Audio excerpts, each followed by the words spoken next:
Bien, hermanos, vamos a ir al Salmo número 45, que es el salmo en que hemos estado meditando, titulado Cántico de las bodas del Rey.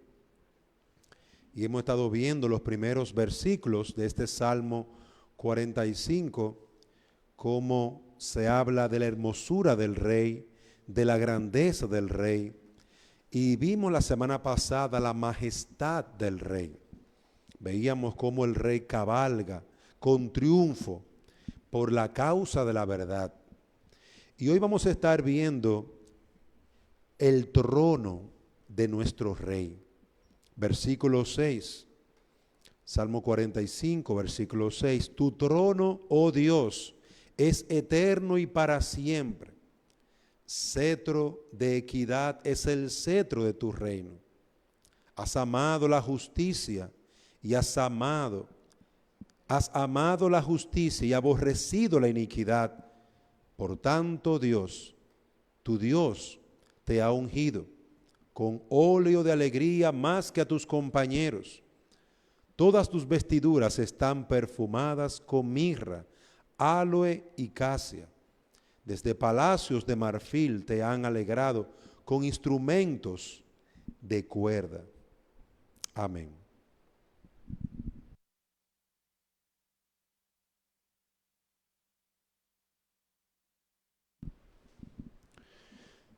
Como hemos visto, hermanos, hasta aquí hemos contemplado que el Rey se casa. El Rey es glorioso, majestuoso. Y el versículo 6 habla de su trono, donde Él se sienta a gobernar, donde Él se sienta a dirigir, donde Él se sienta para hacer juicio. Una de las grandes cosas que tenían en la antigüedad, en el caso del pueblo de Israel, era que el rey también hacía justicia. El rey escuchaba las causas difíciles y procuraba con sus consejeros tratarlas y hacer justicia con eso. Por eso vemos que el trono del Señor aquí, de nuestro rey, es un trono donde allí se hace la obra de Dios. Comúnmente, si uno observa las Escrituras, va a encontrar que a los jueces se le ponían superlativos. Superlativo era como una expresión de grandeza hacia los jueces. Y comúnmente a los jueces se le podía llamar dioses. No en el sentido de la idolatría, sino en el sentido de ese superlativo, de esa autoridad que ellos tenían delante de Dios para hacer juicio para con los hombres. Y pienso que aquí es un superlativo lo que se usa. Tu trono, oh Dios, es eterno y para siempre, cetro de equidad, cetro de justicia. Obviamente, como decíamos la semana pasada, este es un texto que también hace referencia al Señor Jesucristo. Es una referencia directa, es un texto mesiánico, donde se habla de eternidad.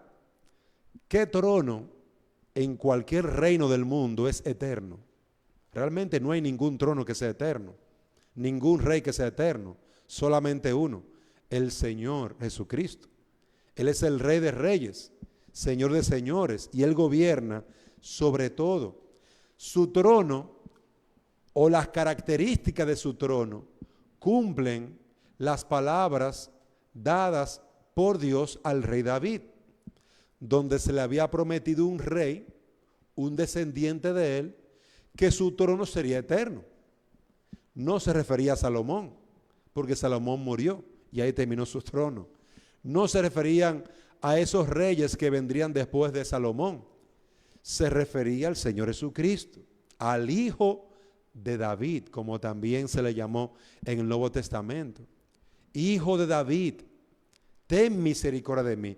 De esa manera clamaba la gente cuando iban delante del rey, para que le hicieran misericordia, para que le hiciera justicia contra su enemigo. Aquí hay un abusador, hazme justicia contra mi adversario.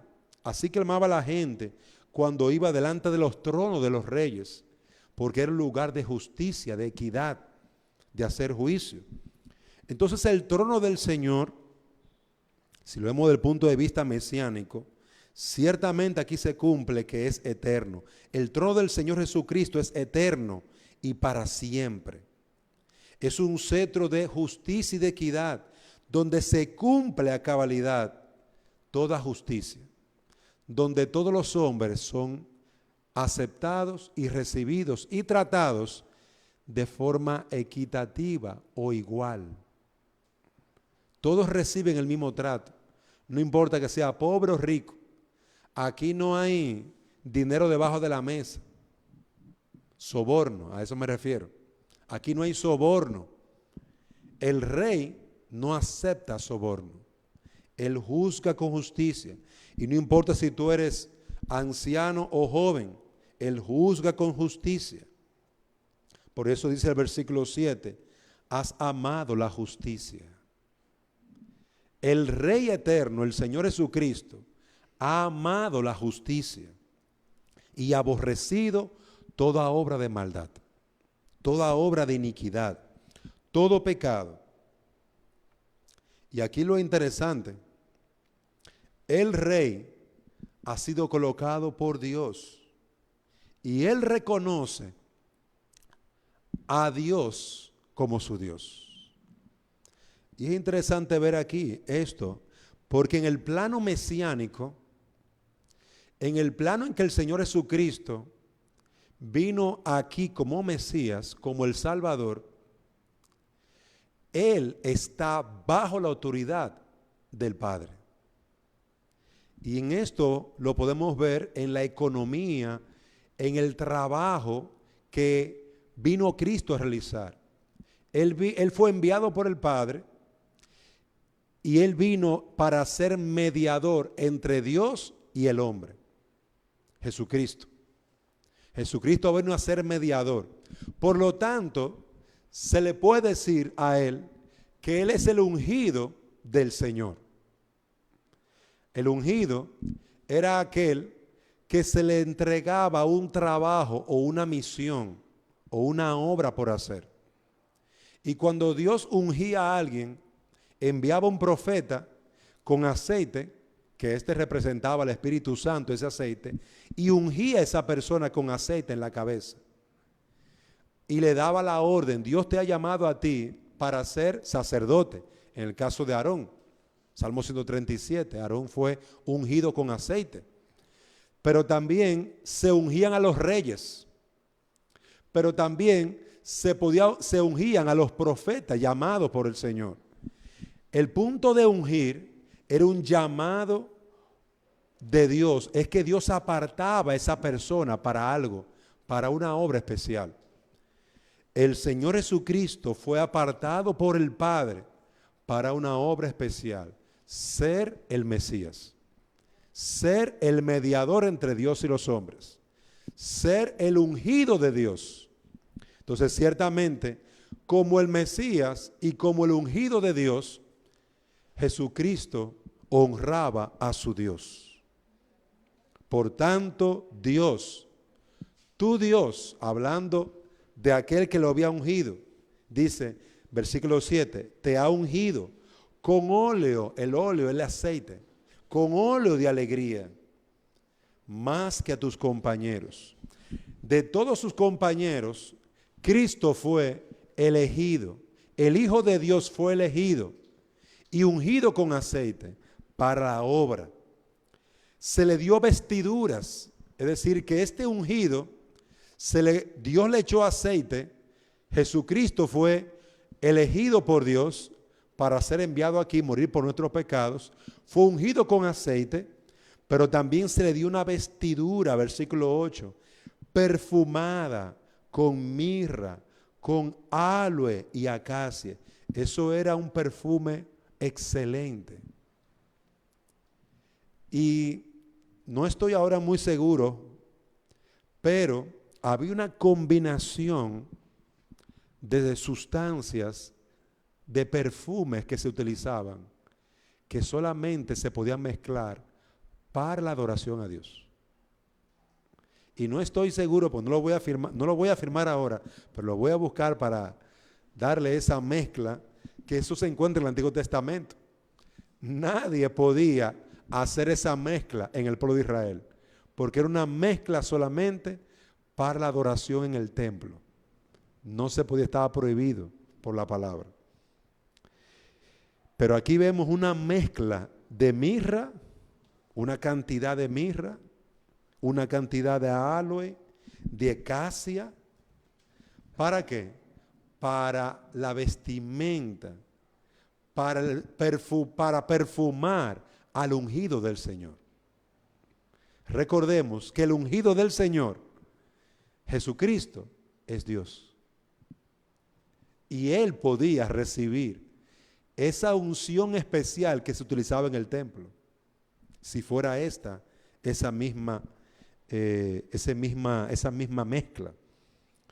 Dice, desde palacios de marfil te han alegrado con instrumentos de cuerda, hablando de la adoración que recibía este mediador. Y quiero, amados hermanos, que vean que el ungido de Dios, el Señor Jesucristo, recibía aceite de unción, recibía vestiduras perfumadas, recibía alabanza y adoración, himnos de alabanza a su nombre. Entonces, en todo esto podemos ver, amados hermanos, cómo estaba adornado el Hijo de Dios, con qué majestad, con qué gloria para el servicio de la casa de Dios. Pero si tomamos esto también desde un punto de vista humano, ¿cómo Dios llama a sus siervos a servirle? ¿Cómo Dios elige a hombres para que le adoren y le sirvan? Y usa a hombres para que sean ungidos por Él para su servicio. Y yo creo que en el sentido humano, del versículo 6 al 8, nos habla de la dignidad de todo gobernante. Pienso que si veo este pasaje desde un punto de vista humano, que también tiene su aplicación en nuestro contexto, todo gobernante, amado hermano, ha sido ungido por el Señor, ha sido llamado por Dios a un servicio al Señor. Ningún gobernante puede olvidar eso. No solamente eso, ha sido ungido, ha sido seleccionado por Dios para un servicio muy excelente. También se le ha dado una vestimenta. Esa vestimenta ha sido perfumada con justicia, con verdad, con equidad, con misericordia. Hay un carácter y hay una dignidad que todo gobernante debe mantener por causa del Señor. Pero también por causa del Señor tenemos que interceder por ese gobernante. Y donde yo veo el versículo 8, donde este gobernante recibe también esa copa de oración que nosotros como pueblo de Dios tenemos que estar elevando por nuestros gobernantes delante del trono de Dios. Pablo lo decía, oren por sus gobernantes, clamen por sus gobernantes para que tengamos paz, para que tengamos oportunidad para hacer la obra de Dios en paz. Oren por sus gobernantes. Y pienso que todo gobernante, toda aquella persona que esté en autoridad, alcalde, el alcalde de aquí, de otros lugares, regidores, diputados, presidente, tienen una dignidad y un llamado por Dios que no es un juego, que debe de ser tenido por esas personas con el mayor respeto y honor, porque Dios les ha llamado a un servicio que no le ha dado a otros, por el cual darán cuenta delante de Dios. Y nosotros tenemos que reconocer ese llamado, reconocer ese servicio y darle, como dice el apóstol Pablo, honra al que honra merece. Darle honra al que honra merece. Por su vestidura, versículo 8, por su llamado, versículo 7, y porque Dios lo ha llamado, el versículo 6, a sentarse en un trono y deben ejercerlo con equidad y justicia. Ese es su deber, versículo 6, de todo gobernante o autoridad que ha sido llamada, que ha sido colocado por Dios. Oremos por nuestros gobernantes. Es una medida bastante grande y necesita que Dios mismo le capacite para hacerlo con el bien, para hacerlo con la justicia y con la equidad que demanda su posición. Estos versículos nos ayudan a ver cómo la gracia de Dios se derramó sobre Jesucristo y también continúa derramándose sobre su iglesia. Que Dios, hermano, nos dé consolación y fortaleza. Hoy nosotros podemos venir a orar porque Jesucristo está sentado en su trono. Hoy nosotros podemos venir a clamar y venimos con este gozo y esta esperanza. Venimos a orar a un lugar donde Cristo está sentado en su trono y donde Él oye la oración de su pueblo y la responde. Por eso venimos a orar y por eso nos estimulamos cada miércoles a orar. Cada miércoles de este año hemos estado orando porque Jesucristo está sentado en su trono reinando, hermano, ungido, con poder, con autoridad, con su vestidura perfumada de la gracia de Dios.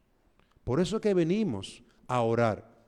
Y quiero animarlo, cada vez que usted en su casa ore, recuerde quién está sentado en el trono, intercediendo por usted, vestido con una vestidura santa, recibiendo alabanza y adoración. Es Cristo que está sentado en el trono. Cada vez que tú te arrodillas a orar delante del Señor, estás arrodillándote delante del Rey de Reyes. Y Él va a escuchar y va a responder a tu petición. Estos versículos nos ayudan a mirar a Cristo en su trono, tu trono, y lo llama Dios. Oh Dios, es eterno y para siempre. Amén.